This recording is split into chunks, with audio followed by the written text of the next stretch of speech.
You can explain your problem better than most people can solve theirs. You know why you procrastinate. You know what your childhood taught you. You know which habits are holding you back. You may even know the exact conversation, decision, or project that could change your life. And still, the application remains unfinished. The business stays inside a notebook. The conversation keeps getting moved to next week. You keep gathering information for a decision you already understand. That is not a lack of intelligence. It is what happens when intelligence stops being a tool and becomes a hiding place. In this video, I want to show you 3 traps that keep thoughtful people stuck, and then I will give you a simple way to move before your mind creates another reason to wait. Because your problem may not be that you need more clarity. Your problem may be that you keep asking clarity to do a job it cannot do. There is a point where thinking helps you move, and there is a point where thinking helps you avoid moving. From the inside, those 2 things feel almost identical. Both involve research, both involve planning, both can look responsible, but only one produces evidence. That distinction changes everything. Imagine that you're planning a long journey. A map is useful. It shows you the terrain. It warns you about dead ends. It helps you choose a direction. But a map cannot tell you what the road will feel like beneath your feet. It cannot predict every closed bridge. It cannot remove the possibility that you may take a wrong turn. At some point, improving the map stops making you safer. It simply delays the journey. That is the first intelligence trap. You mistake certainty for readiness. An intelligent mind is very good at producing possibilities. 1 possible outcome becomes 5. 5 become 20. You notice details other people miss. You can imagine second-order consequences. You see how one small decision could affect your work, your money, your relationships, and the person you may become. That ability is valuable, but it has a hidden cost.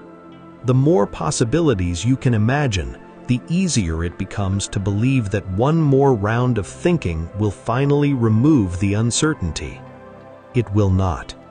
You can research a career change for 6 months and still feel nervous before submitting the application.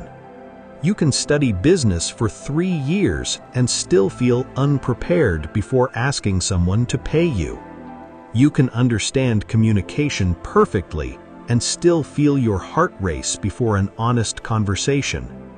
Uncertainty does not always mean that you are missing information. Sometimes it simply means you are about to do something real. But uncertainty is not the deepest trap. The deeper trap is what action might reveal about you. This is the second intelligence trap. You are protecting the identity of being capable. Many thoughtful people learned early that being intelligent was one of the safest ways to receive approval. You were the person who understood quickly, the person who gave the right answer, the person who did not need much help. Eventually, being capable stopped describing something you did. It became something you had to protect. And starting something new threatens that identity because beginners are visibly imperfect. They ask obvious questions. They make inefficient choices. They create work that does not yet match their taste. They look ordinary before they become good. So your mind offers you a deal. You can preserve the possibility that you are exceptional as long as you never produce enough evidence to be judged. The company you never launch can still be brilliant. The book you never finish can still be extraordinary. The career move you never make can still have been the perfect choice. Potential stays clean. Progress gets fingerprints all over it. That is why it can feel safer to be secretly capable than publicly inexperienced. you are not only avoiding failure, you may be avoiding the temporary loss of an identity. And there is a third trap. This one is harder to notice because it feels productive. Insight can become an emotional substitute for action. You watch another video, you buy another book, you reorganize your notes, you journal about why you are stuck. And for a few minutes, you feel lighter. The discomfort drops. The future feels possible again. That relief is real, but relief is not the same as movement. Sometimes understanding a pattern gives you enough emotional reward that you no longer feel the urgency to change it. You have named the problem. You have explained the problem. You have created a beautiful theory of the problem.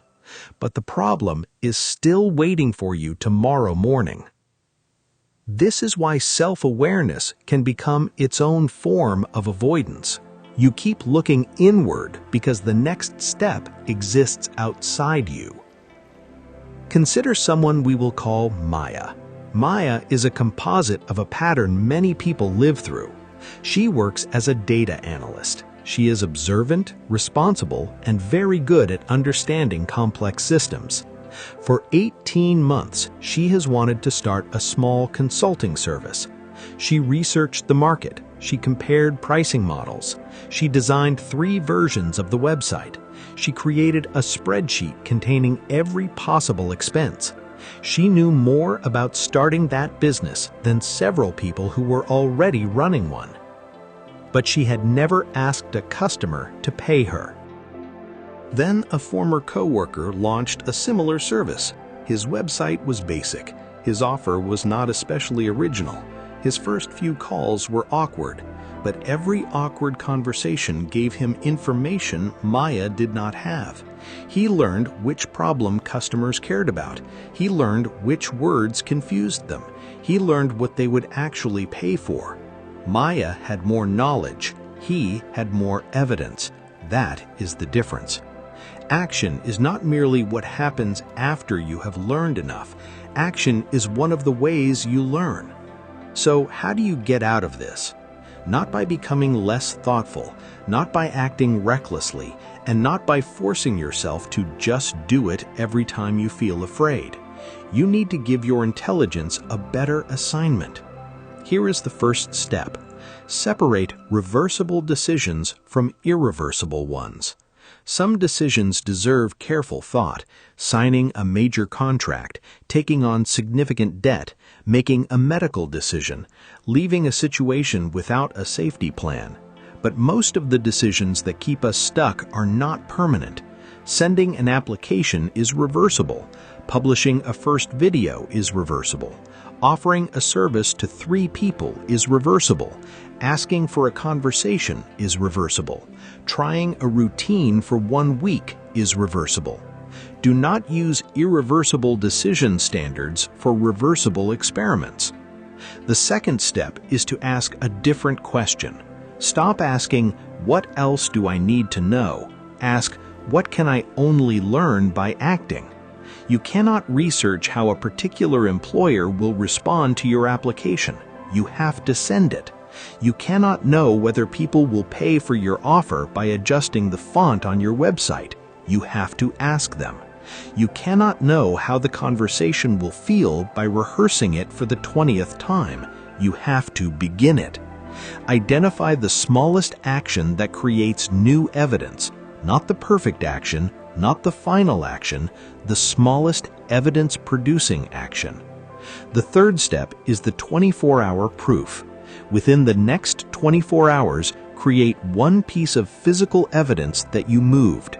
Send the message, submit the application, publish the rough draft, ask 3 potential customers 1 question, schedule the appointment, put something into the world that did not exist only inside your mind.